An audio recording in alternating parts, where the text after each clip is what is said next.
Okay, so today we are going to go over the other side of energy, which we call work.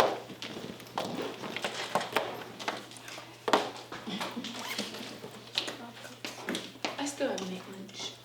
Just thought about that. So I know that we just barely started doing energy bar charts, but I do think it'd be good for y'all to start with trying to do this. So this is asking you to think about like Superman's pushing a train from rest, and it accelerates up to a high speed. I want you to take a second to try and draw what energy bar charts would look like for this question. Because it'll introduce us to kind of a bit of a problem. So you'll have to give that a shot. I'm going to take attendance real quick and then we'll get going.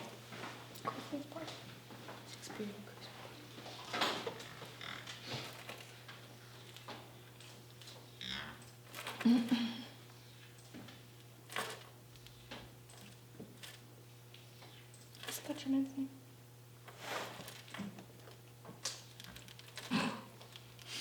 Ooh.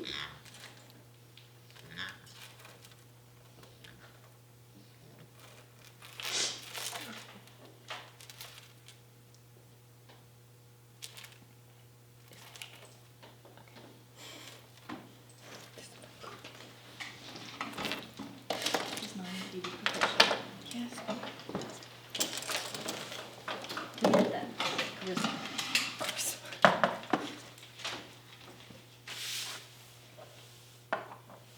Wait, but that doesn't make any sense. How's that? Because if you got less than the energy, because it's a real I don't thing, know how you do it. Just But touch like- your wrist. there's no gravity or strain unless the man is strain. So then where's the energy coming from? It gotta come from somewhere because he's like using all Superman for his efficiency. Mm-hmm. They're just normal. Well, he's applying a force to the train, Yeah. speeding it up, right? Yeah, So the energy that the train is gaining is coming from Superman. So how would we categorize the energy contained in Superman? chemical? Sure, yeah, and that's a type of non-mechanical. So I would just draw the bars like this. I would say it starts with all non-mechanical energy, and it's energy that's possessed by Superman, like in his body. And then it has kinetic energy. And that's it. That's how I would draw the energy bar charts. The problem with this perspective, though it's accurate and fine, the problem with this perspective is that I can mathematically express this kinetic energy. I cannot mathematically express the non-mechanical energy. So the method we used yesterday of using conservation of energy to solve problems, I can't apply that to this situation. Does that make sense? Yes. Like, I'm missing something, I can't make this happen. So instead, I need some sort of a new idea. The new idea we're going to talk about today is work. So, big picture, what we're trying to learn about today is that you can transfer energy from one object or one system to another by applying a force to it. And we're going to talk about how do we quantify that, and then we'll introduce this idea called the work energy theorem, which is like a really big deal that'll help us understand how a lot of things interconnect. But basically, what we want is to be able to think about situations like this, where I didn't have energy that came from potential energy, but instead it came from some other source. And now we can start talking about how we communicate that. Does that make any sense? Okay. So today I'm going to run through the idea of work. I'm going to run through what we call network. And then I'm going to run through the work energy theorem, which is kind of the culmination of all of that stuff. This first discussion about work, we're going to define it. We're going to talk about the equation for it. And then we're also going to talk about how we represent work in our energy bar charts. Okay? That's still a useful tool. We're going to use it for work as well, but it's going to have to be just not really tweaked a little bit, we're kind of adding in one thing you might see. I think I told you guys this yesterday, by the way, but as a reminder, whoever takes over for me, they may try to use some other energy representation, and there's probably nothing wrong with the representation they use, but you should use energy bar charts because that's what AP uses. So again, just reminding you, that's the thing. The new person may not know that because they might just be a sub, right? Which, by the way, side note, I was sitting in a meeting today. There are actually 2 or 3 pretty good options of people that might actually be pretty helpful to you. So I don't know if any of those will work out, but there are a few. I'm not going to say more than that, but it might be okay. I mean, it'll be okay, whatever, but it might be good. Better than expected.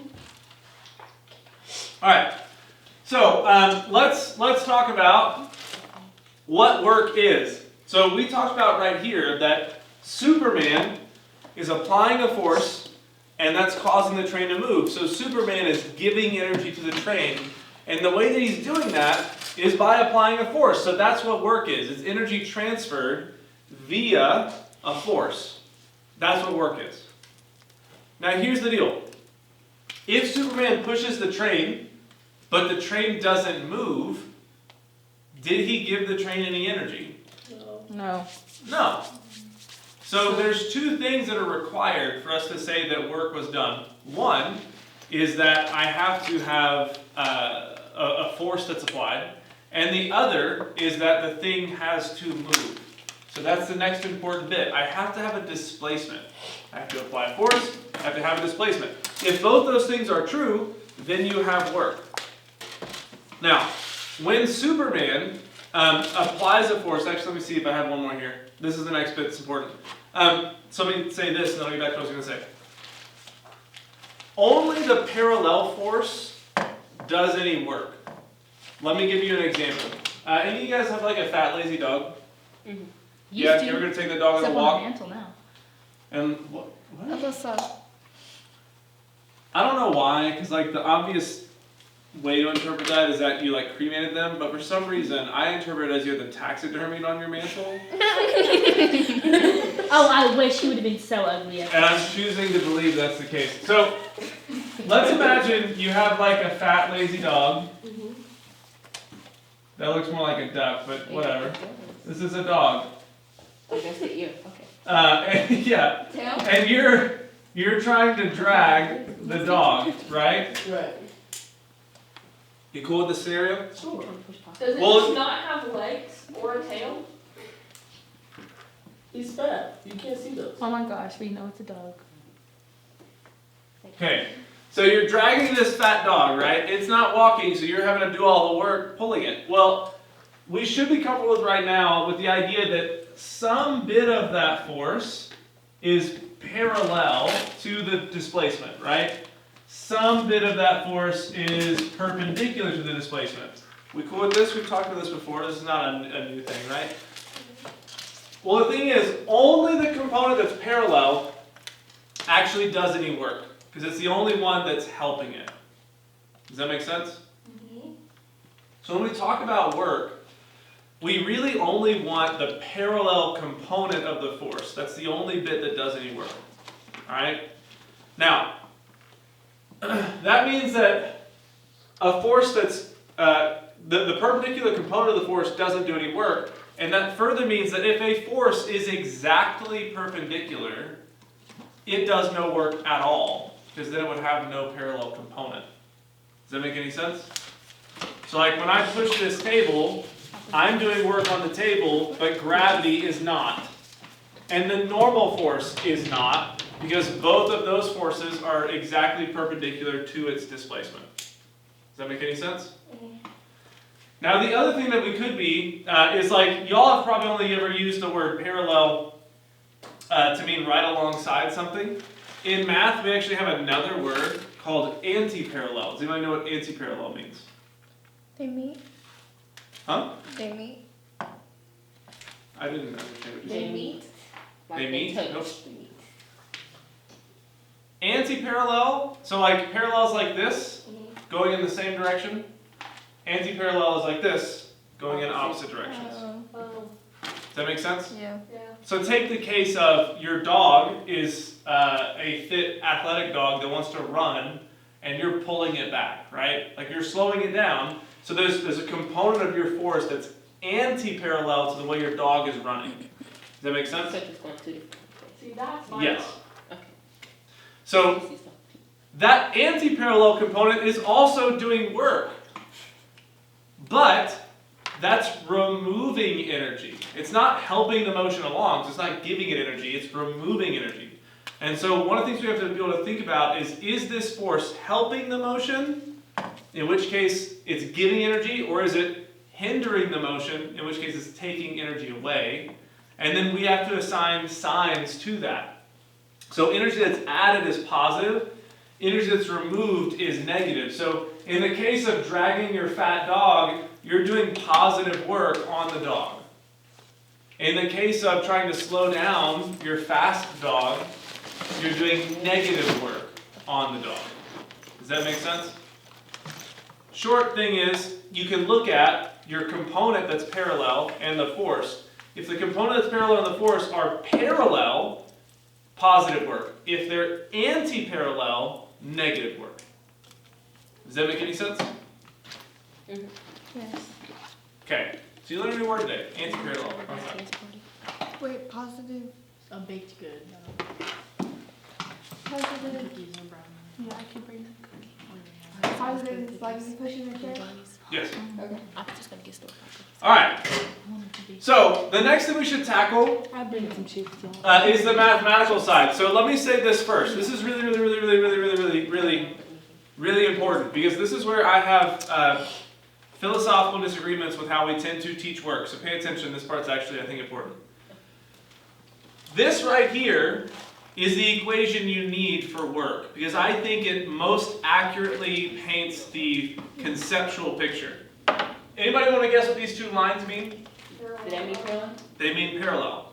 So what this is saying is that to calculate work, you take the force that's parallel, or the parallel component of the force, and you multiply it by the distance. Okay? Now we've talked about decomposing vectors before, and so you all should be okay with using trig to find how much of this force is parallel, right? So that's what I would prefer you do with work, is that you would go in and figure it out on your own and conceptually know I need the parallel bit and multiply that by the displacement. However, what you will see on your formula sheets typically don't say that. They'll say what I'm going to show you in a moment. So I'm going to show you where they get it from, but then I'm going to remind you that I think you should come back here. So let's imagine I have a scenario like this, where I've got a displacement represented by the dotted line there, and I've got a force represented by the purple arrow. That pretty well matches this scenario, right? It's basically the same idea. So let's say that I then could illustrate that part of that force is parallel and part of that force is perpendicular. We good with that? Okay? Well, let's further say, even though it's not in my picture, that I give you this angle here. How can I mathematically express F parallel?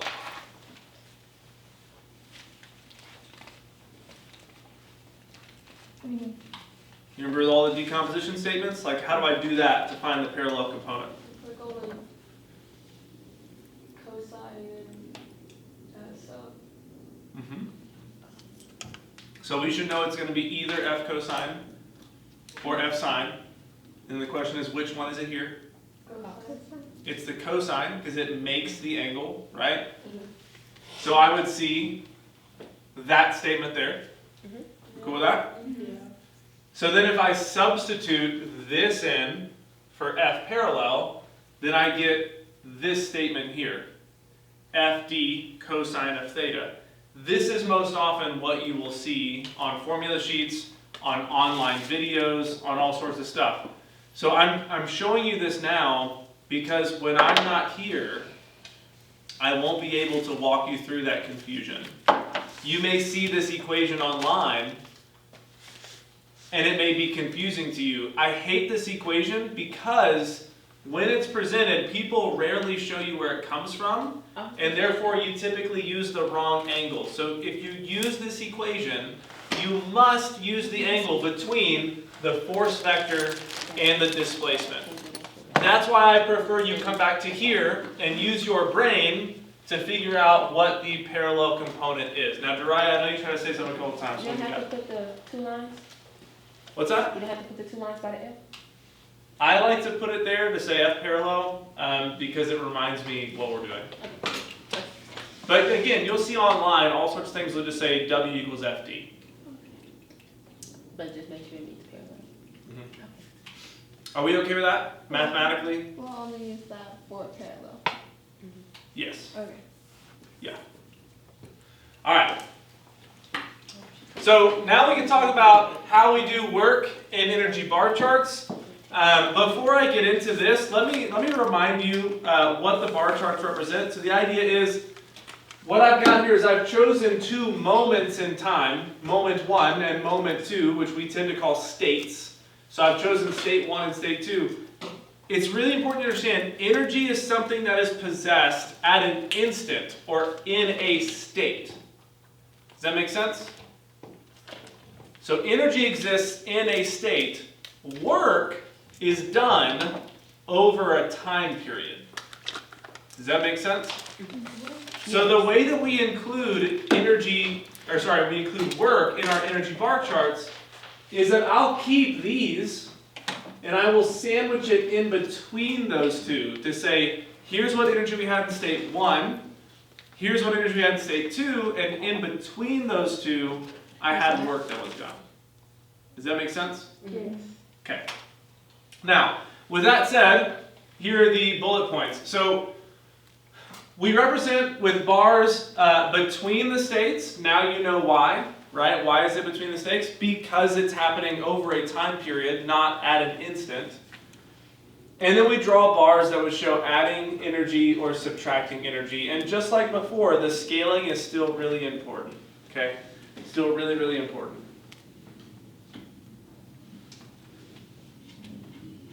Okay, we good on this as like a concept? Because I'm going to show you examples here in a moment.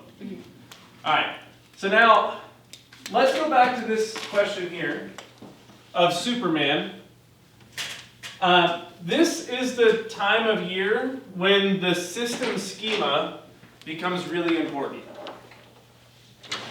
So you may recall I told you guys like, hey, system schema, I'm going to make you do them and you're going to think they're a waste of time and then eventually you're going to see why. Well, this is the time that you start to see why I made you do that so much. So I'm going to draw a system schema of Superman pushing the train, and then we'll discuss it. So I've got Superman.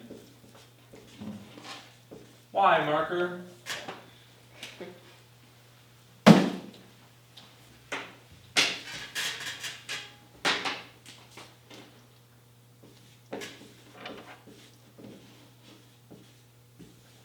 And the train.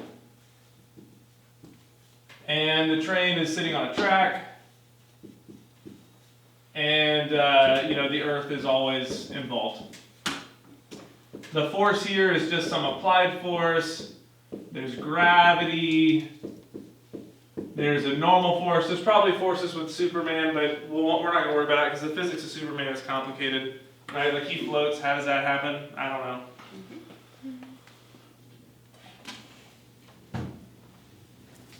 So here's the deal. The unspoken thing that we've been doing when we've been making our energy bar charts is we have been choosing to include all of these objects in our system. Okay, that's the unspoken choice we've made, is to say all of this energy is in here, right? And that's why if Superman is in my system, then the energy that comes from his body is in the system, and I have to represent it as non-mechanical energy. Does that make sense? An alternative, though, would be to represent my system as just the train. And now, if I choose to represent the system as just the train, Superman's not in that system. So I'm not going to represent his energy as non-mechanical energy possessed by the system. Instead, what I'm going to do is I'm going to represent it as energy introduced to the system via his force, which is what we call work, right? So here's the deal. AP loves to pick on this. They're going to ask you lots of questions about it. When you are given, because they'll ask a question that'll say like, hey, pick the correct energy bar charts given this choice of system, right? Like, this is the kind of thing, they'll give you this scenario, Superman pushes a train, and they'll say your system is the train, how much work was done, right? Or they'll say the system is Superman and the train, how much work was done. You must understand that if Superman is inside the system, he doesn't do work, he already had the energy in the system. If he's outside of the system, then his force crosses the system boundary and he does work. This is why we did the system schemas, is because now I can come back and I can say, okay, my system's just a train, and I'm going to look for forces to cross the system boundary. If a force crosses the system boundary, it might be doing work. Does that make sense? Now here's how you know if it does work or not. You can do a free body diagram. So here's a free body diagram of this situation. And I'm going to add in that we know my displacement is that way, right? You cool with that? So now I would know the normal force and gravity, they're both perpendicular to the displacement, right? So they are not doing work because they're perpendicular. There's no parallel component. So that means that only this applied force is doing work. So if you've gotten good at your system schemas, now we should just be able to draw a little dashed line around our system, look for arrows that cross the boundary, and I know those could be avenues for work to be done. Does that make any sense? That's why we've been working on that skill, so that now by the time we've gotten here, the hope is that you can do this more easily. So, I'm going to do energy bar charts for the train, and so far we've identified that the train has work being done on it by Superman, right? So, if I'm going to do my energy bar charts for that, I need to start with saying that there is, in fact, no energy, right? If I ask all my questions about the beginning, the train has no energy whatsoever. It's not moving, it's not at a height, nothing stretched or compressed. We cool with that? Okay, so at the end though, at this second state, we do know that it has kinetic energy. And then the question is, where did the energy come from? The work done by Superman. So I'm going to represent that between. And the way you represent that is you just draw another bar, labeling it the work done by Superman, and now I've got it represented. Notice here, like with this representation, I need state 1 and state 2 to have the same amount of energy because no energy was introduced or removed from my system. However, in this representation, I'm openly saying I had no energy, I was given energy, and so then I had energy. Does that make sense? So in this bar chart, we don't want to see that this and this are the same. What I want to see instead is that this plus the work done in between equals this. Does that make sense? So 0 plus a tall bar equals a tall bar. That checks out. We're good. Does that make any sense? So that's how I represent work in energy bar charts. We cool with that? Now something that you'll see is that work can be negative, right? So how to represent negative work in an energy bar chart. Let me give you a different scenario. Let's say instead of Superman speeding up the train was already moving, and he slows down the train. If I go that way, then that means that I don't end with kinetic energy. I start with kinetic energy. It also means that over here, my force is the opposite direction, right?